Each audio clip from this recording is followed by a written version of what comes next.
આપણે એમ વિચારીએ છીએ કે આપણે કલેક્ટરમાં એકવાર રજૂઆત કરવાથી આપણને કલેક્ટરશ્રી આપણને ભાવ વધારી દેશે, પણ એ નથી હોતું.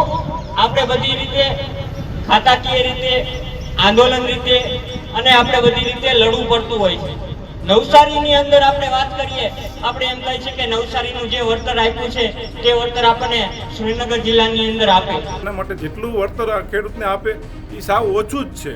એટલે અમારી માંગ તો એવું છે કે ખેડૂતને માસિક પોલ દીઠ ₹1,00,000 માસિક ભાડું સરકારશ્રી ચૂકવે, એટલે પાવર ગ્રીડ કંપની ચૂકવે, અને જે લાઈન તાર નીકળે છે એનું બજાર કિંમતથી 6 ગણું વળતર ખેડૂતને ચૂકવવામાં આવે એવી અમારી માંગ છે. દિવસોમાં કે કઈ રીતે લડવું, અને આટલી સંખ્યા હશે તો આપણે નહીં લડી શકીએ, આજે નહીં લડી શકીએ ને કાલે નહીં લડી શકીએ. તો આપણે લડવું જ હોય તો એક છૂટ થઈને લડીએ, નકર આપણે પ્રેમથી એમને કામ કરવા દેવું પડશે, અને જે વળતર આપે છે ને એ વળતરમાં આપણે સંતોષ માનીને કામ કરવા દેવું જોશે. આટલી સંખ્યાથી આપણે ન લડી શકીએ. તો અમારી 4 વીઘામાં તો તાર જ આવે છે, તો પાછળ 2 વીઘા ને આગળ 2 વીઘા વધે, તો 2 વીઘામાં અમારા 4 બાળકો શું કરશે? અને હાવ નજીવા જે 2011ની પ્રમાણનું જંત્રીના ભાવ પ્રમાણે અમને અત્યારે એવડે કરી દેશે, તો એ પ્રમાણે કેવી રીતે ચલાવી લેવાનું? આજ વાઢિયા ગામમાં કચ્છમાં 28 રૂપિયા જંત્રી છે, અમારા ગામની વર્ષોથી 2011ની જંત્રી તમે ગણો તોય 82 રૂપિયા છે. એમાં 67 મીટરનો કલેક્ટરે હુકમ કરેલો છે. આપણે પાવર ગ્રીડ વાળાને એમ કહેવાનું છે, તમારે કામ કરવું હોય ને તો ફક્ત ને ફક્ત 67 મીટરની અંદર કામ કરજો. તાણીઓ નાખવું હોય ને તો તાણીયાના પૈસા અમે નક્કી કરશી, કલેક્ટર નક્કી નહીં કરે, અને પાવર ગ્રીડના કંપની વાળા નક્કી નહીં કરે, અદાણી નક્કી નહીં કરે. તાણીઓ બીજી જગ્યાએ આવશે ને તો એ ખેડૂત નક્કી કરશે. એટલે અમે આજે કોણ ગામના આખા ગામના જેટલા પાવર ગ્રીડની જે લાઈન નીકળે છે એ દરેક ખેડૂતો આજે મેં એકત્ર થઈ અને બધા એવું નક્કી કર્યું છે કે અમને પૂરેપૂરું સંતોષકારક વળતર મળે તો જ પાવર ગ્રીડને કામ કરવા દેવાની ગણતરી છે, બાકી કામ કરવા દેવાનું થતું નથી. પાવર ગ્રીડનો મુદ્દો હવે સુરેન્દ્રનગરમાં પણ ઉકળતા ચરુ જેવું સ્થિતિમાં નિર્માણ કરી રહ્યો છે. ત્યાંના ખેડૂતોની બેઠક મળી, ખેડૂતોએ સ્પષ્ટપણે ચીમકી આપી કે જો પાવર ગ્રીડ કંપની યોગ્ય વળતરના માંગ માન્યા વગર જ તેમની જમીનો લેશે, થાંભલાઓ નાખશે, તો એક મોટો અને પ્રચંડ વિરોધ થશે. તમને જણાવી દઈએ કે આ સમગ્ર ઘટનામાંથી રાજુ કરપડા ગાયબ છે. રાજુ કરપડા જ્યારથી ભાજપમાં સામેલ થયા છે ત્યારે તેઓ ખેડૂતોના મુદ્દે બોલવાનું જાણે બંધ કરી દીધું છે. ખેડૂતોને આશા હતી કે કદાચ રાજુ કરપડા ભાજપમાં જોડાશે તો ભાજપમાં જઈને તેઓ ખેડૂતો માટે કામ કરશે, ખેડૂતોની વાત સરકાર સુધી પહોંચાડશે.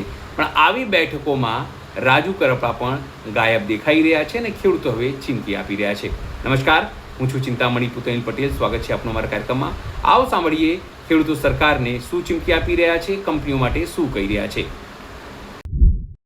અને TCYની 500 kVની લાઈન એ હજી સુધી કલેક્ટરશ્રીએ હુકમ કરેલો નથી, અને બીજી કોટ ગામથી રાવરિયાવદર થઈને જાય છે 800 kVની એ લાઈનનો પણ હજી હુકમ કરી દીધો છે. આ 2 લાઈનનો હુકમ કર્યો છે અને બીજી 2 લાઈનનો સર્વે ચાલુ છે.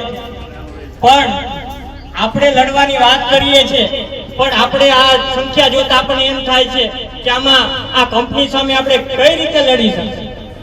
આપણે અદાણી સામે આપણે લડવાનું છે, આટલી સંખ્યામાં કેમ ભેગા થશે? કાલ સવારે અદાણી કંપનીના પાવર ગ્રીડ કંપનીના કામ કરવા આવશે, પોલીસ પ્રોટેક્શન સાથે આવશે. આટલા ખેડૂતો ભેગા થશે તો તમામ ખેડૂતોને ડિટેન કરી દેશે. અને કલેક્ટરશ્રી પાસે આપણે રજૂઆત કરવા ગયા હતા કે કલેક્ટરશ્રી તમે 1900 બધાને નોટિસ આવી છે, તો એ પ્રમાણે જોવો તો નોટિસ ઉપર લખેલું છે 1985ના કાયદા પ્રમાણે તમામને નોટિસ આપી છે. નોટિસ આપે છે 185 કાયદા મુજબ, અને અમલ આપણને વળતર કેમ આપે છે કે 2007 થી 2025 સુધી જે ગુજરાત સરકારે જે પરિપત્ર જાહેર કરેલો છે તેના હિસાબે કે 2011ની જંત્રી પ્રમાણે 4% આપણને વળતર ચૂકવે છે. 2000ની જંત્રી પ્રમાણે આપણને વળતર ચૂકવે છે તો આપણે 382 રૂપિયા ખાલી ફક્ત થાય છે. તો આપણે બાજુનું જ ગામ ગણી કે મોરબી જિલ્લાની અંદર 979 રૂપિયા ચૂકવવામાં આવે છે. મોરબીના કલેક્ટરે GR કરી દીધેલો છે અને નવો હમણે અમલ આવ્યો છે 1050. તો આપણે એમ વિચારીએ છીએ કે મોરબી કલેક્ટર હોય કે નવસારી કલેક્ટરે જે ભાવ આપ્યો છે એ માગણી આપણે કરીએ છીએ, પણ કલેક્ટરે અને સરકારે એમને ક્યારેય ભાવ નથી કરી દીધો છે. આપણે એમ વિચારીએ છીએ કે આપણે કલેક્ટરમાં એકવાર રજૂઆત કરવાથી આપણને કલેક્ટરશ્રી આપણને ભાવ વધારી દેશે, પણ એ નથી હોતું. આપણે બધી રીતે ખાતાકીય રીતે, આંદોલન રીતે અને આપણે બધી રીતે લડવું પડતું હોય છે. નવસારીની અંદર આપણે વાત કરીએ, આપણે એમ કહે છે કે નવસારીનું જે વળતર આપ્યું છે તે વળતર આપણને સુરેન્દ્રનગર જિલ્લાની અંદર આપે, પણ એ કોઈ વાત પર શક્ય જ નથી. અને નવસારીના જે ખેડૂતો લડ્યા છે એમને ધોકાય ખાધા છે, જેલમાં ગયા છે ને ત્યારે એમને એટલું વળતર મળ્યું છે. તો આપણે આટલી કોટ ગામમાંથી ખાલી 5 લાઈન નીકળે છે, તો આવડું મોટું ગામ છે ને આપણે જોયું તો સંખ્યા, આમાં તો 50% એવા છે કે જેને કોઈ લેવા દેવા નથી, કોઈને લાઈન નથી નીકળતી, તાર નથી આવતા, એવા ખેડૂતો વધારે છે. જેને તાર અને થાંભલા આવે છે એવા ખેડૂતો આમાં 5 થી 10 જ છે. તો તમને એમ હોય કે આ બધા કે લડે છે તો ઈ વાતમાં વેમ નીકળી જાય, એને બધાને એક જૂથ થઈને લડવું જોશે તો જ આવશે, નકર નહીં પતે. કલેક્ટર પાસે કાલે આપણે રજૂઆત કરવા ગયા હતા અને કલેક્ટરશ્રીને રજૂઆત કરીને ત્યાં તેને પાવર ગ્રીડના 2 અધિકારીઓ એસપીસી પાસે લેખિતમાં રજૂઆત કરવા ગયા કે કોટ ગામમાં જો અમારે આ એક બાકી છે એ સીમાડાનું અમને કામ કરાવી દો, એમને ડબલ પોલીસ બંદોબસ્તમાં આવ્યો. કાલે 1 કલાક કલેક્ટર ઓફિસ નહીં એસપી ઓફિસે એમને રજૂઆત કરી અને આપણા તાલુકામાં ડબલ પોલીસ બંદોબસ્ત માંગ્યો કે અમારે કોઈ સંજોગોમાં હવે કોણ ગામની અંદર કામ કરવાનું થાય છે. આખી લાઈન ઊભી થઈ ગઈ છે, ફક્ત ને ફક્ત આપણું એક કોણ ગામ બાકી છે. તો આપણે તાકાત બતાવીએ કે આપણે કે આવનારા દિવસોમાં કે કઈ રીતે લડવું, અને આટલી સંખ્યા હશે તો આપણે નહીં લડી શકીએ, આજે નહીં લડી શકીએ ને કાલે નહીં લડી શકીએ. તો આપણે લડવું જોઈએ તો એક જૂથ થઈને લડીએ, નકર આપણે પ્રેમથી એમને કામ કરવા દેવું પડશે અને જે વળતર આપે છે ને એ વળતરમાં આપણે સંતોષ માનીને કામ કરવા દેવું જોશે. આટલી સંખ્યાથી આપણે ન લડી શકીએ. એટલે બધાને વિનંતી છે કે આવો આપણે પોતાના હક માટે, તમે એ જમીન એને કરી નથી શકવાના. આપણે અહીંયા ધાંગધ્રાના જ રોડ ઉપર આ લાઈન નીકળે છે, સર્વે ચાલુ છે. તમારે કાલ ઇન્ડસ્ટ્રી નાખવી હશે તો તમારે પોતાની ઇન્ડસ્ટ્રી નાખવી હશે તો તમારી બીજાની જમીન ઉપર ઇન્ડસ્ટ્રી નાખવી જોશે, તમારી જમીન એને નહીં થાય.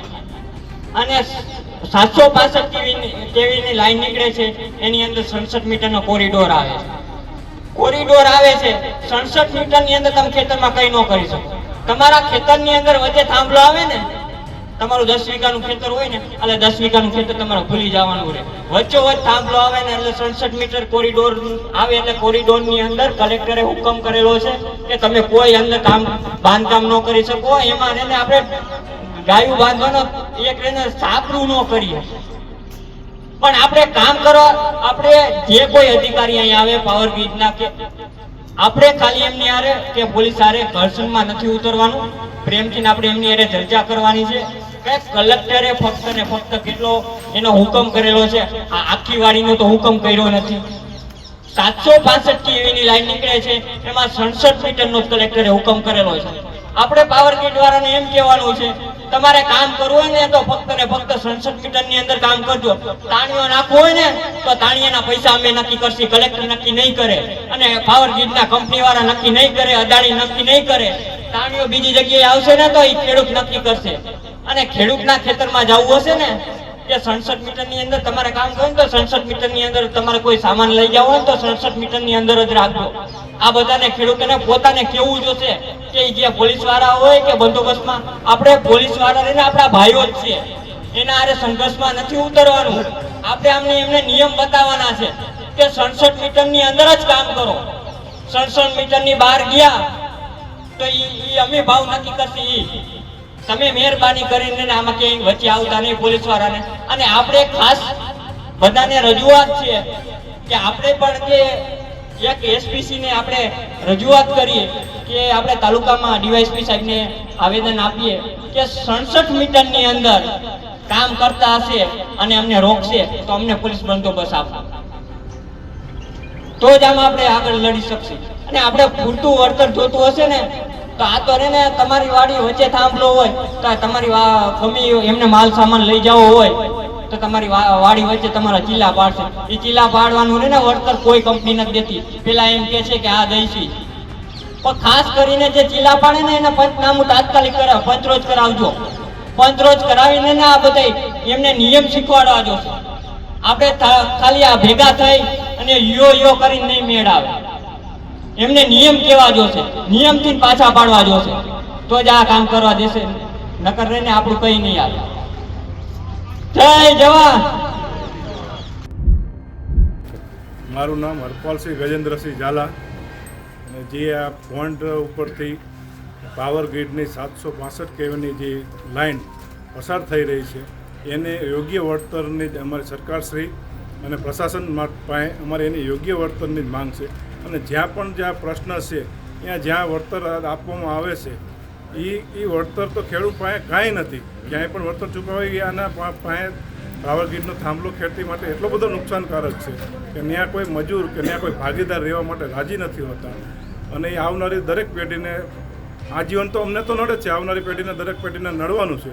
એટલે સરકારશ્રી માટે અમારી એટલી જ અપીલ છે કે આના માટે જેટલું વળતર આ ખેડૂતને આપે એ સાવ ઓછું જ છે.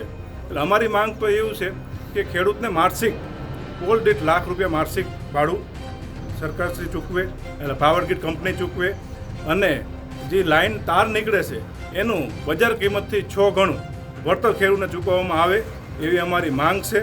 અને અમારી માંગ સરકારશ્રી અને પ્રશાસનશ્રીને આનો જે હટ નિવાડો લાવે એવી અમારી અપેક્ષા છે.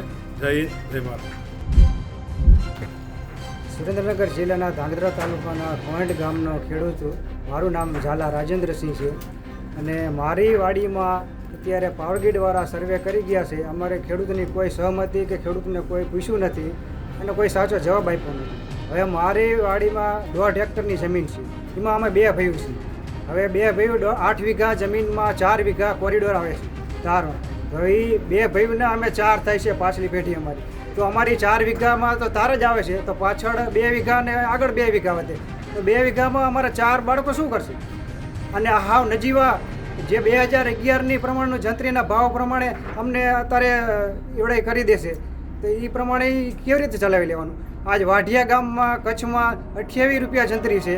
અમારા ગામની વર્ષોથી 2011ની જંત્રી તમે ગણો તોય 82 રૂપિયા છે. તો અમને 382 અને એમને એક પુલ દીઠ 17 લાખ રૂપિયા કરી દીધા. તો અમારે આ 2 હેક્ટર વાળે ખેડૂતોને શું સમજવાનું? આ અન્યાય છે. આ સરકારને સ્ટેટ આનું જવું પડે મેસેજ કે આ ખેડૂતો અત્યારે કેટલા પરેશાન છે આ લાઈનોથી.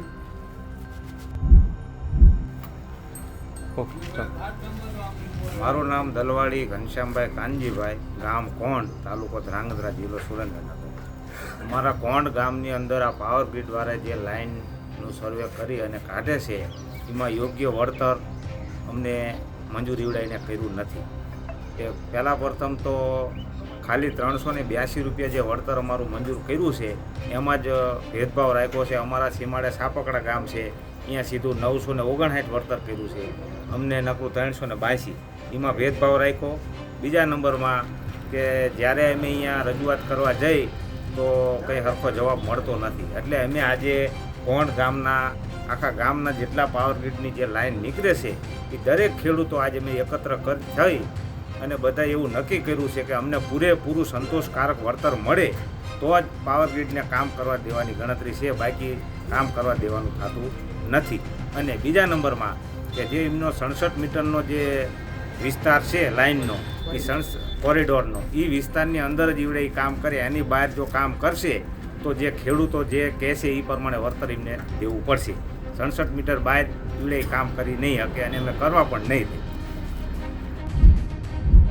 ખેડૂતોના મુદ્દો સાંભળીને આપણે શું લાગે છે જરૂરથી મારા કોમેન્ટ બોક્સમાં કમેન્ટ કરજો. એ સિવાય અમારી યુટ્યુબ ચેનલ લાઈક કરો, સબસ્ક્રાઇબ કરો, બેલ આઇકન દબાવો. સાથે અમારી વેબસાઇટ છે www.gujaratplus.in, ત્યાં પણ જઈને તમે વધુ અપડેટ થઈ શકો છો. અત્યારે માટે બસ આટલું જ.